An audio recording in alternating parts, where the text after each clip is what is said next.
What's going on, everybody? C4 here. Welcome back to the channel. And today, still getting over this cold. Just don't have the patience, don't have the mental fortitude, and it's also my kid's birthday, to sit down and play the Rip City franchise. Obviously, we're stuck on all Madden there. I need to be in the mood to play that. It's not like anything's going on with that series. Just I've been sick. And to give you guys what you expect from that series, probably, I'm not going to be able to do that. And then also I got to find a way to record tomorrow's rebuild, part 2 of the Patriots rebuild. And I've been so sick, and my kids' birthdays this week, I've been going crazy like that, playing the party, getting all that stuff. The Combine starts Sunday. What? I have literally been so far out of it, so focused on all the stuff on the channel and in life that I forgot about the Scouting Combine. I was like, I didn't even get to finish my top 10 player list.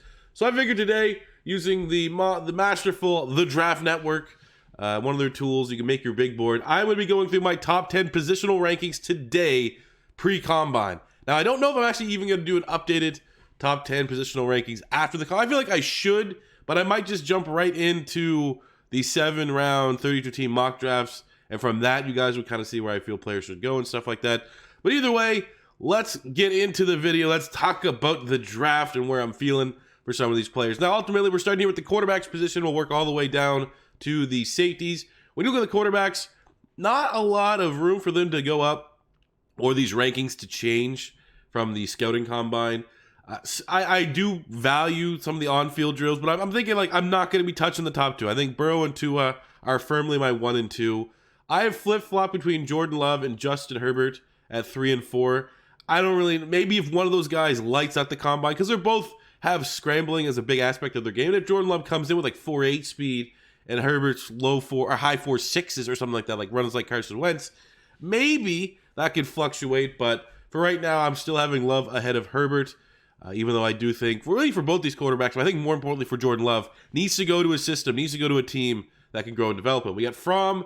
I think Fromm could be a surprise first-round quarterback. I think some of the teams that are picking at the back end of the first round could be very interested for him. I mean, we did the Patriots rebuild, and we had the Patriots draft Jake Fromm. I think the Patriots could draft Jake Fromm. I think the Saints could draft Jake Fromm. So I definitely would say keep an eye on Jake Fromm being a potential first rounder. Outside of that, I just go for the quarterbacks that I think have some upside. Jacob Eason, cannon of an arm. Anthony Gordon, accurate passer. Cole McDonald, lots of upside. Nate Stanley, prototypical, 6'5", 220 pocket passer. And then we're going with Jalen Hurts. I mean, I must be off the mark because according to Draft Network, he was number 75 on their overall big board. I just don't see it, man. I mean, he's one of those guys that's probably going to have a decent combine. He is a great athlete, very, very strong. Without a doubt, the strongest quarterback in this class. But for right now, I mean, there is a chance that he could grow and develop into something special. But for right now, he's just barely making the cutoff as my number 10 quarterback. So next up are the running backs. And, running backs in particular, I think they just hurt their stock at the Combine. I don't think there's going to be anyone from this draft class that's an absolute burner. I'm looking at the running backs that didn't crock my top 10. There's some nice ones. I think Dylan has that. He might be a fullback when all is said and done. Gibson here's getting a lot of hype. Josh Kelly had a tremendous Senior Bowl. You go down here, there's still some, Salvin Ahmed.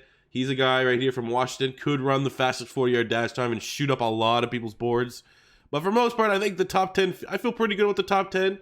Also, I will shout out to, I can't get it on the screen here, but there's Pete Guerrero from Monmouth. Sprinter should have a good chance at up in that 40-yard dash time to get some more hype. But here's my top 10. I think the top 3 for most people is about the same. DeAndre Swift is a complete running back. Should test well. Jonathan Taylor, I think he could help himself with a good 40 time. I think if he can get in the 4.4s, mid 4.4s, he should solidify himself as the second best running back in the class. J.K. Dobbins is solid. Can do it all a little bit. I'm getting interested to see what kind of athlete he really is. Cam Akers from Florida State, I think he's a tremendous athlete. He's going to look very good in shorts here at the Combine. Zach Moss is your power back, loves to look for contact between the tackles, can catch the ball with some pretty good success. So that's my top 5. Clyde Edwards-Helaire, the running back from LSU, again, kind of like a poor man's DeAndre Swift. Can do it all. He's more your modern day receiving back. I would feel more comfortable classifying him as a receiving back than a 3-down back, but there still is some upside there. I'm just a little bit worried maybe about his top-end athleticism. He can be a guy that, he's not overly impressive athletically, but he's a guy that's going to stick around the NFL for quite some time. Benjamin from Arizona State, really nice running back. Anthony McFarland from Maryland. Again, almost like a poor man. Like if you just keep going, if DeAndre Swift's tier 1 for that guy that can catch and run, and Edwards-Hilaire's tier 2, Anthony McFarland might be that tier 3. I think he's going to be a really nice receiving back, third down back, and maybe could carve out a bigger role as his career goes on. We got LaMichael Pirine out of Florida. I don't think he has like any fumbles. He kind of has like a low-key Kareem Hunt vibes. And then we have Keyshawn Vaughn from Vandy, a guy that I think definitely needs to have a strong combine. Show how, he's an explosive runner, but how explosive an athlete is he truly? And we will find out at the combine. But there is my top 10s for the running backs. For the wide receivers, wide receiver was very difficult. It is an incredibly stacked wide receiver class. Like, just look at the names that didn't make my top 10. As an Eagle fan, as a team that debatably needs 2 wide receivers in this draft, there are a lot of really talented players that just couldn't make my top. I like Van Jefferson, Brian Edwards, Michael Pittman, even though he is a USC Pac-12 wide receiver, Tyler Johnson, KJ Hill, Gandy Golden, Devin Duvernay brings some speed. James Prochet, shout out to the series. You know what it is. You got Jeff Thomas, legit 4.3 speed. Tyree Cleveland.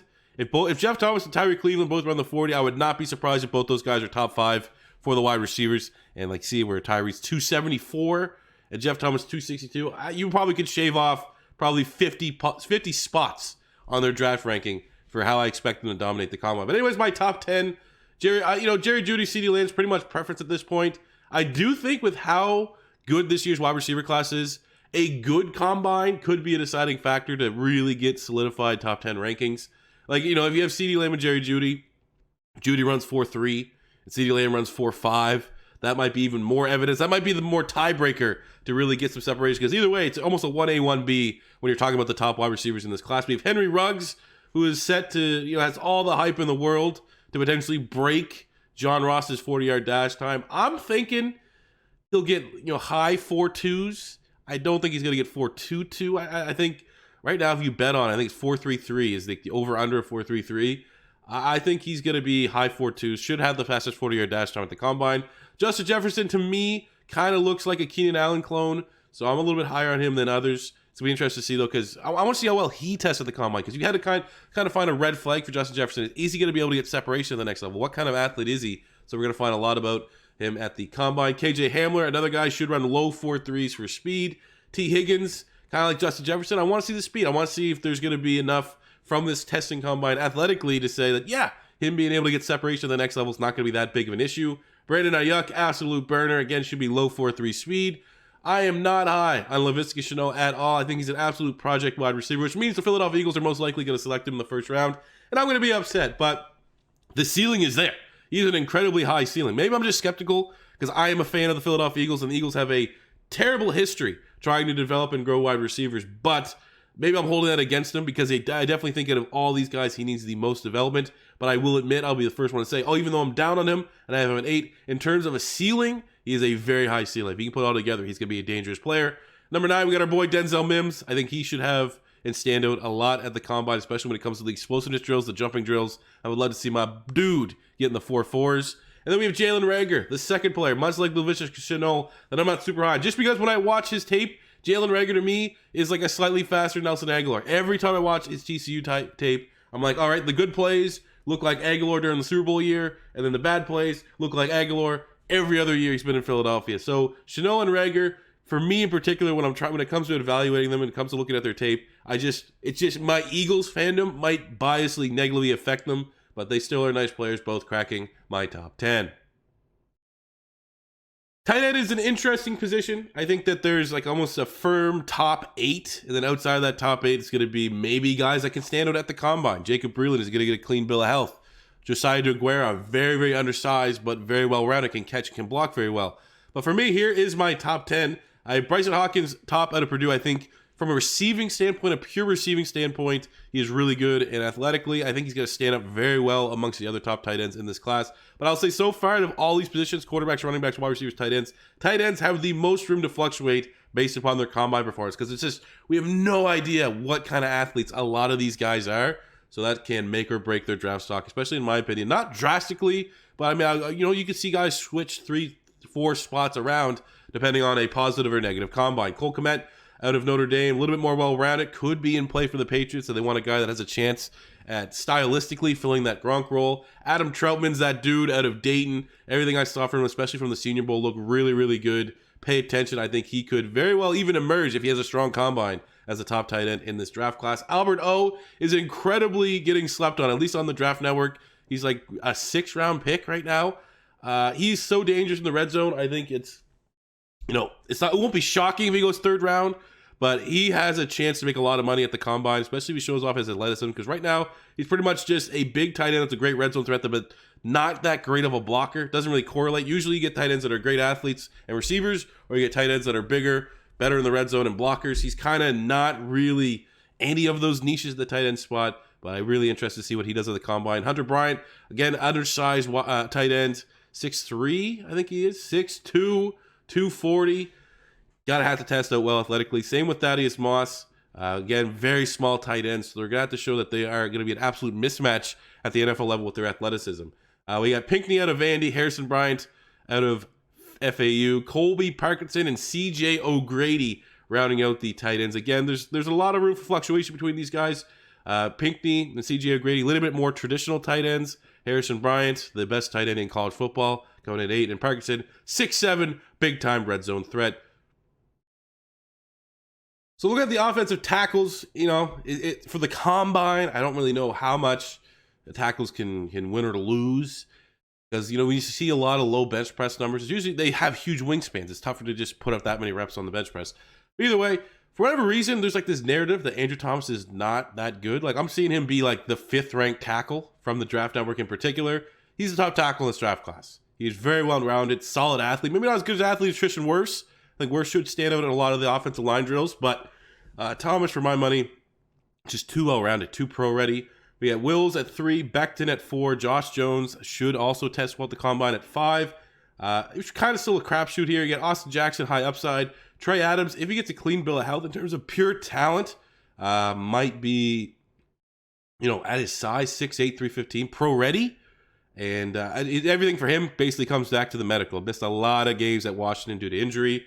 We got Niang out of TCU, Pritz Tagovailoa out of Auburn, and Shadiq Charles out of LSU, rounding out our top 10. Interior offensive line, kind of a crapshoot. There are a lot of guards that I actually kind of like.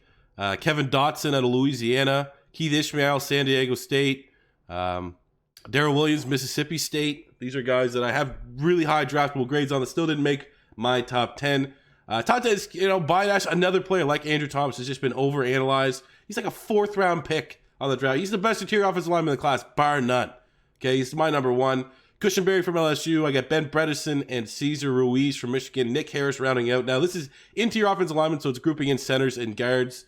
Matt Hennessy from Temple. We got Nite Muti from Fresno State. Lemieux from Oregon. Kinley from Georgia. And Robert Hunt from Louisiana. Now, haven't seen much tape on Hunt, but I trust the people that I trust when it comes to scouting. Obviously from Louisiana, they run the ball very, very well. Really good in terms of run blocking, getting out, lead blocking for a guard. But for my money, it's a solid interior offensive line class. You're a team that needs a guard or a center. Really, any of these guys are almost plug and play. That's kind of the best thing. When you get guards, more often than not, when you draft a guard, if you invest a day 1, day 2 pick in a guard, they're pretty much plug and play day 1 starters.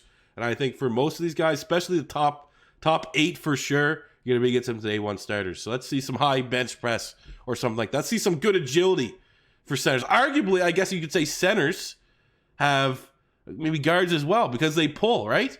They're pulling. So you want to see how good of an athlete is. Get the next Jason Kelce. Get a guy that's actually a tremendous athlete, can get ahead of guys, get to that second level quicker than not. So very interested to see how these guys test at the combine. Interior defensive line. Again, still some talent here that I didn't even get to crack into my top 10 that I'm interested in seeing. James Lynch from Baylor. Lucky Fotu run stuffer from Utah. But I do feel pretty comfortable with my top 10, especially top 1 and 2. I think Derek Brown, he definitely makes my top 5 overall player in the class. No weaknesses whatsoever. He's going to be a stud. It's just how our team's going to value a guy that is more of a run stuffer than he is a guy that affects the pass. I still think, though, very high ceiling. I think he's as good, if not maybe better, than Dexter Lawrence was last year. Kinlaw, freak of nature out of South Carolina. I think even you can flex him out to a 3-4 end. I think he's very, very flexible. And I think if maybe a team like Baltimore late in the first round is looking at addressing that D-line, Kinlaw would be a perfect fit.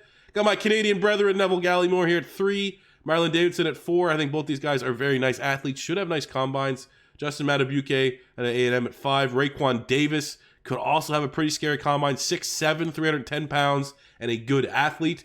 Devon Hamilton had a productive year at Ohio State last year. I think he's going to be... He's very well-rounded. He's built like a nose tackle, but got like 6.5 sacks, something crazy like that last year. So I think he's a great rotational guy. I'm looking at Philly, need a third D tackle. Ross Blacklock from TCU gets a lot of hype. I really haven't... He's probably out of all these names the guy that I have seen mocked in the second round that I haven't seen a lot of film of. So I'm still looking to dive in here. Laurel Murchison from NC State, pretty good undersized D tackle, pass rusher type. And Jordan Elliott had an exceptional season last year in the SEC. Definitely keep an eye on him. Looking at my edge rushers, I got a couple honorable mentions here that just didn't make the list. I like Anthony Jennings, Nick Coe, Zuniga, Willekes, Darrell Taylor, and Bradley Anae. Anae had a lot of production at Utah. I think Taylor might have the best shot from this combine, cracking into my top 10. My top 10 goes as such: Chase Young clearly at 1, Epineza clearly at 2, Chaisson clearly at 3. That's almost consensus, 1, 2, and 3. Maybe Chaisson, if Epineza has a disappointing combine and Chaisson really shows off those athletic traits that pop on film, maybe we could have a slight change there. But generally, those guys there are your top 3. Gross Matos, another guy that's kind of fell by the wayside, didn't have nearly as good as a 2019 as he did in 2018, so a strong combine for him, and he's a good athlete. We'll definitely up him out. Terrell Lewis had an exceptional measurement day, 6'5", 260, and we already know what he brings from an Alabama standpoint, having that pedigree, having that background. I think he can make a lot of money at the combine. Curtis Weaver out of Boise State, productive, get a lot of Derek Barnett vibes from him. Uche had an insane Senior Bowl. I think he's another one of these twitchier, smaller edge rushers that should test well at the combine.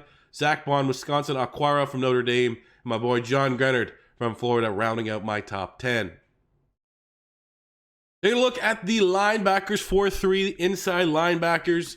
I think it's a decent class. I mean, with my Philadelphia, again, I don't want to just make this all about the Eagles coming back to the Eagles, but for Philadelphia, we just released Nigel Bradham, so we're going to be in the market for a linebacker. It's a weak class. I would wait for day 3. It's a weak top-end class because all those good linebackers went back to school. We lost Dylan Moses. We lost the dude from Georgia went back. Just those are 2 off the top of my head that would have been maybe first-round guys. So we have Isaiah Simmons here, who should, out of any of the players we talk about today, have the most, maybe Henry Ruggs, because there's a lot of hype about that 40-yard dash time.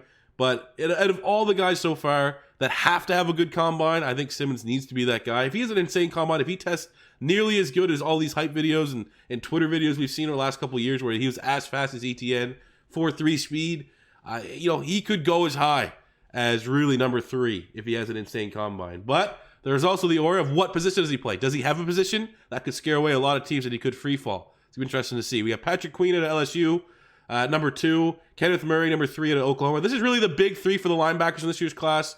I think Queen, at least on tape to me, looks to be a better athlete than Kenneth Murray, so he should test better at the combine. But really, if you need a linebacker and you can't get one of these 3, pretty much wait, and hopefully some of these guys fall. Troy Dye from Oregon, 6'4", 225, should also have a very good combine. I get a lot of Michael Kendricks vibes from him. We have Malik Harrison, Evan Weaver, Akeem Davis-Gaither, David Woodward, Marcus Bailey, and Jordan Brooks. Really, from 5 all the way to 10, it's almost interchangeable. These positions here could fluctuate a lot based upon how good of an athlete it is. Especially because today's NFL, they want the best athletes. It's transitioning more. Like, you get guys like Weaver who have been pigeonholed as like that old, pretty much, let's be honest, productive white college linebacker. These are guys that usually end up around like a 4.8, and they get UDFA, and they had to work their way up for special teams, and they might make it in the NFL. Unfortunately, that's just the way it goes because NFL linebackers now need to cover tight ends, running backs, occasionally wide receivers in the slot.